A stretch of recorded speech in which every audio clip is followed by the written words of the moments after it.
tariffs or resolve, the frictions as far as the US is concerned in regard to our relations with Russia or China. Important points there, ma'am. Let me also ask you, this is at best an opening overture, something that you've also said earlier. What do you think has led to this positive signaling? Well, first and foremost, I would say the risk of backlash, because if you recall, President Trump said a few days ago that the US had lost India to deepest, darkest China. And that's a line that kind of, I think, spooks people. It spooks allies, it spooks partners. It definitely drew criticism. And the friendlier post, I suppose, his friendlier statement corrects course. And our Prime Minister's reply also meets it halfway. Now, there's the tariff overhang also. The US duties, as we all know, as announced, are at 50% on a wide basket, and no new talks have been announced. So both sides, I believe, needed a political valve while the officials reassess the next steps. And the optics, thirdly, the optics around the Shanghai Cooperation Organization summit. So after the leaders at the SCO met around the end of last month and early this month, neither side, I believe neither the US nor India, wants the narrative to harden that India is drifting. So a positive signal of the sort you heard yesterday counters that. And then finally, domestic data, economic data out of the US. August jobs were weak, unemployment up by 4.3%. And a softer economy, if you can have it, raises the premium on predictable trade ties and calmer headlines. So it's a kind of effort to calm the situation, to sort of give it some stability. But we're not there yet. We're not there yet. And I think this is what the government is also emphasizing. This is not a truce. This is not a victory. We cannot call this a win. This is just a first positive signal. Now, you've also emphasized earlier that the domestic sentiment in India has been deeply bruised by the kind of statements that have been made by Howard Lutnick, Scott Bessent and Peter Navarro. Lutnick even going on to the extent of saying that India will have to say sorry. Does this mean we will have to be very cautious in picking up threads from here?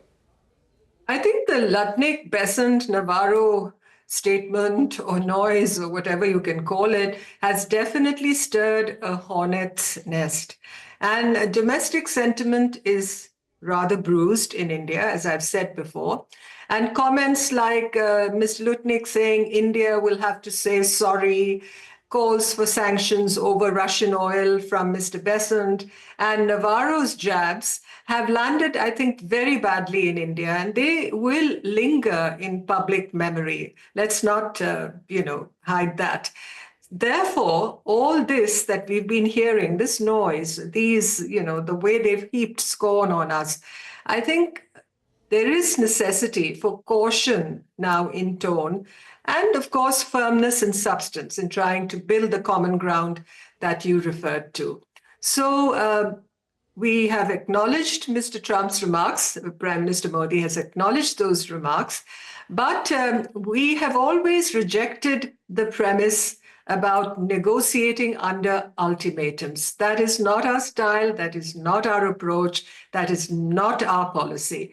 We will pivot according to our interests. And I think that is the best way forward. Right. How do you think India should approach talks from here onwards? Should we insist on one deal which removes not only the 25% additional penalty, but also addresses concerns on our reciprocal tariffs? Well, I think we should be calm, but we should be transactional, and our approach should be layered. I think the first priority is to de-risk, and perhaps, and I'm not privy, of course, to discussions within government, but I believe we could propose a narrow stabilization package like export facilitation, carve-outs for critical supply chains, defense co-production continuity, and that all this doesn't require touching the biggest political landmines on day one.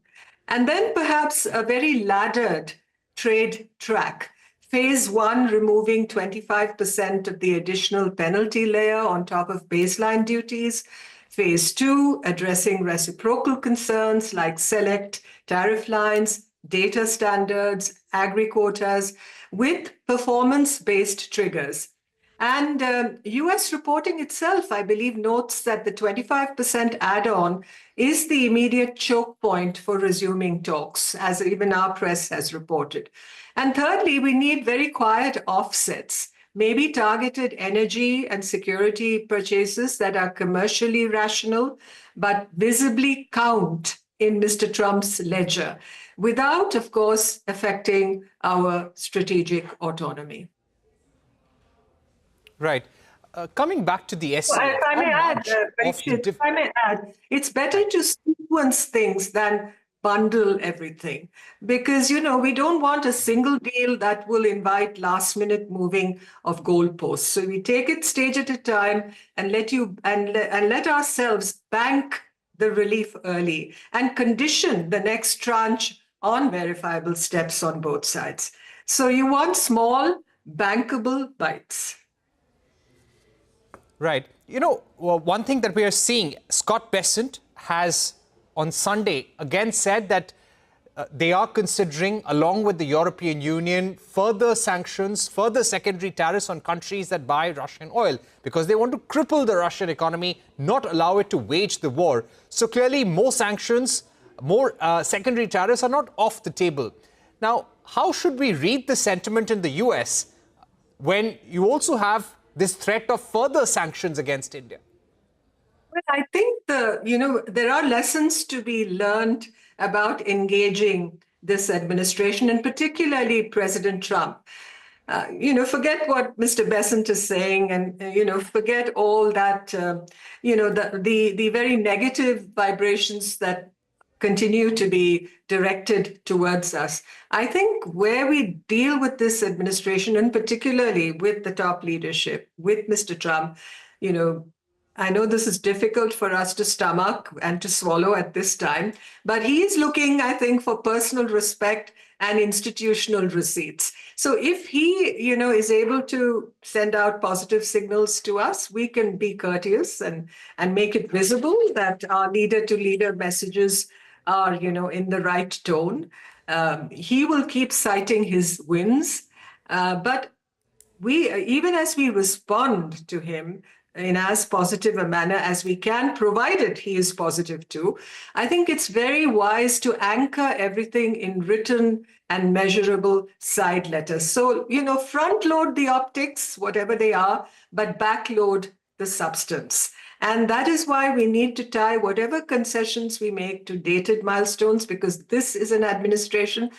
Forget what they're saying in public, but even where deals have been reached, as they have with Japan and South Korea, they are prone to changing it. So we need very, very defined milestones, and we should never trade autonomy for atmospherics, because praise, he may heap praise on us, but it costs nothing. We need to look at what action is being taken on the ground. So there are lots of benefits, but there are also a lot of risks to personal diplomacy, because the benefits may be we unblock the agenda, we headline stability, but there are lots of risks. There is a lot of volatility, and all the public ultimatums, like you mentioned, Mr. Bessent saying today, and asking for some deal after each concession. So you have to pair whatever personalized diplomacy is being undertaken with very structured guardrails. It's very important. This is constant evaluation. I talked about the need for constant evaluation. It's like a patient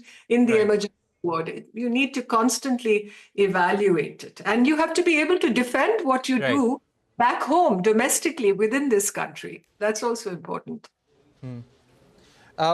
Ambassador Rao, the question about buying Russian oil. All data shows that we will remain as the #2 biggest buyer of Russian oil in September. This is important for our strategic needs and for our meeting our energy needs, and we'll continue to do so.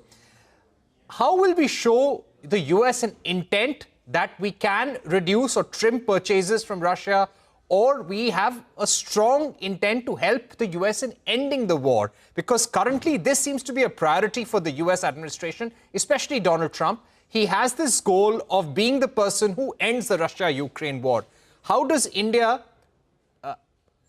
help him or make a compromise without cutting down our strategic partnership with Russia?